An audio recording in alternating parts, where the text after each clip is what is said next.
আইসো স্পিড, যাকে আজ গোটা পৃথিবী এক নামে চেনে। সে কখনো কুকুরের মতো ঘেউ ঘেউ আওয়াজ করে, আবার কখনো এমন পাগলামি করে বসে যার কোনো যুক্তিই থাকে না।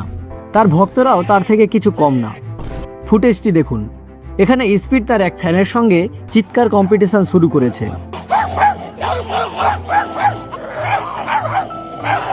এমন কাণ্ড দেখলে যে কেউ তাকে পাগলই বলবে। কিন্তু এই পাগলামি করেই স্পিড আজকের দিনে কোটি কোটি টাকার মালিক। শুনতে অবাক লাগছে, তাই না? শুনতে অবাক লাগলেও কথাটি সত্য। কিন্তু এই সফলতা কি এতই সহজ ছিল? উত্তর হলো একদমই না। আজ যাকে আমরা আইসো স্পিড নামে চিনি, তার আসল নাম ড্যারেন জেসন ওয়াটকিন্স জুনিয়র। 2005 সালে 21শে জানুয়ারি ওহিওর সিনসিনাটিতে জন্মগ্রহণ করেছে। তখন কেউ জানতো না এই ছেলেকে একদিন গোটা পৃথিবী চিনবে। ছোটবেলা থেকে ড্যারেনের মধ্যে খুব এনার্জি এবং এক্সাইটমেন্ট ছিল।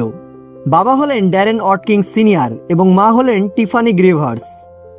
ড্যারেন জুনিয়র যখন খুব ছোট তখন তার প্যারেন্টসের মধ্যে ডিভোর্স হয়ে যায়, যার কারণে তার শৈশবের বেশিরভাগ সময়টা তার মায়ের কাছেই কেটেছে। সে সিনসিনাটির বন্ড হিল এলাকায় বড় হয় এবং পরে পার্সেল ম্যারিয়ান হাই স্কুলে পড়াশোনা করে। স্কুলে পড়াকালীন সে বাস্কেটবল এবং ফুটবল খেলতে পছন্দ করত। পরে 2016 সালে সে একটি ইউটিউব চ্যানেল শুরু করে, যার নাম দেন আইসো স্পিড। আজ যাকে আমরা ইন্টারনেটের কোনায় কোনায় দেখতে পাই। কখনো অল ট্যুর করছে, কখনো মিস্টার বিস্টের ভিডিওতে, আবার কখনো মিমসের মাধ্যমে। শুরুর দিকে ড্যারেন জুনিয়র গেমের কন্টেন্ট বানাতো, কিন্তু তার ভিডিওতে খুব বেশি হলে 2 থেকে 5টা ভিউজ আসতো, যেমনটা নতুন ইউটিউবারদের প্রায় সবাইকেই ফেস করতে হয়। কিন্তু সে হার মানেনি।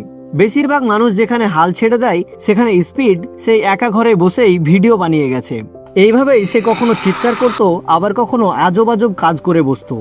এই পাগলামির কারণে তার মা বলে এসব ভিডিও না করতে, যার কারণে স্পিডকে অনেক প্রবলেমও ফেস করতে হয়। একটা সময় এমনও আসে স্পিডের মা তাকে বলে, হয় গেম খেলা ছেড়ে দাও, না হয় বাড়ি থেকে বেরিয়ে যাও। স্পিড ইউটিউব ভিডিও কন্টিনিউ করার জন্য তার মায়ের বাড়ি ছেড়ে তার বাবার কাছে চলে আসে। তার বাবা প্রথম থেকেই তার সাপোর্টে ছিল। স্পিড তার নিজের মতো কাজ চালিয়ে যেতে থাকে। সেই ঘরে বসেই অদ্ভুত অদ্ভুত রিয়াকশন দেওয়া, পাগলামি করা আর লাইভে এসে গেম খেলা। এরপরে আসে স্পিডের জীবনের এক টার্নিং পয়েন্ট।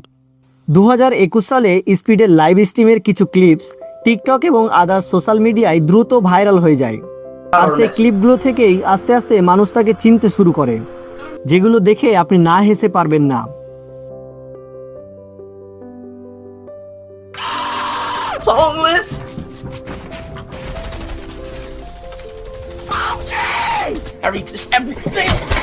এখানেই স্পিড থেমে থাকেনি। ফুটবল খেলার প্রতি চাহিদা ও ক্রিস্টিয়ানো রোনাল্ডোর প্রতি অবসেশন থাকায় বিশ্বজুড়ে সে আরও বেশি ভাইরাল হতে থাকে। সে রোনাল্ডোর সাপোর্টে কথা বলে, রোনাল্ডোর সেলিব্রেশনগুলি ফলো করতে থাকে। এভাবেই স্পিড ধীরে ধীরে গেমিং, ফুটবল, কমেডির মাধ্যমে সবার কাছে জনপ্রিয় হয়ে ওঠে। যে মানুষটাকে সে বছরের পর বছর আইডল মেনে এসেছে, স্পিড তার সঙ্গে 2023 সালে দেখাও করে এবং খুবই ইমোশনাল হয়ে পড়ে।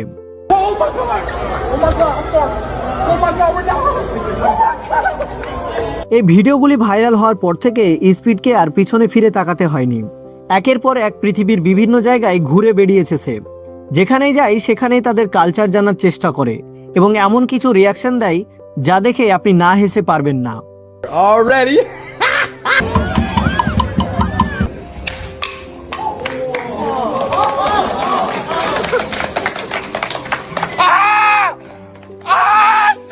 বর্তমানে সে $1 মিলিয়ন মালিক। আজকের দিনে দাঁড়িয়ে স্পিডের নেটওয়ার্থ $35 মিলিয়ন। তাকে কখনো মিস্টার বিস্টের ভিডিওতে, কখনো রাস্তায় সবার সামনে পাগলামি করতে, আবার কখনো বড় বড় খেলোয়াড়ের সঙ্গে কম্পিটিশনেও দেখতে পাওয়া যায়। স্পিডের সম্পর্কে আপনার কি মনে হয়? সে কি সত্যি লাকি ছিল, নাকি সে পরিশ্রম করে সফলতা অর্জন করেছে? আপনার মূল্যবান বক্তব্য কমেন্টে অবশ্যই জানাবেন।